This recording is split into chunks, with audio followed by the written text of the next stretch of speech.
The Sewol-ho ferry disaster is being blamed on a number of things, and one of which is the practice of collusive ties between the government and the industries they are meant to regulate.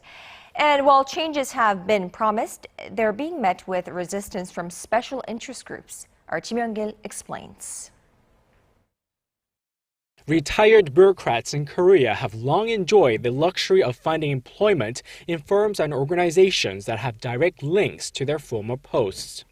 President Park Geun-hye's first choice for new Prime Minister Ahn Dai-hee ran into trouble for that very reason, withdrawing his nomination last month after it was revealed he made some $1.5 million as a lawyer in less than 6 months, after retiring as a former Supreme Court justice. President Park has vowed to end the era of cozy ties between bureaucrats and the industries and companies they regulate, and has pledged reforms. But the changes are not coming easily.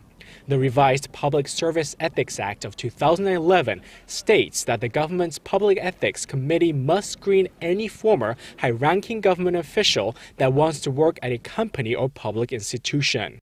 But the act exempts lawyers, certified public accountants, and tax accountants from the screening process. There have been calls to close the loophole, but in a recent pre-announcement of revised legislation, the three groups are still exempt.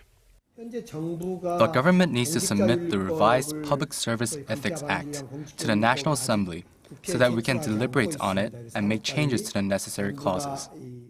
Opposition party lawmakers on the Parliamentary Public Administration Committee say they have been trying to have the clause removed, only to be met with resistance from related interest groups.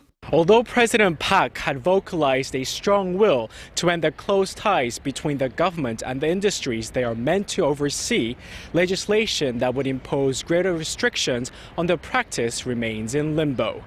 Ji Myung-kil, Arirang News.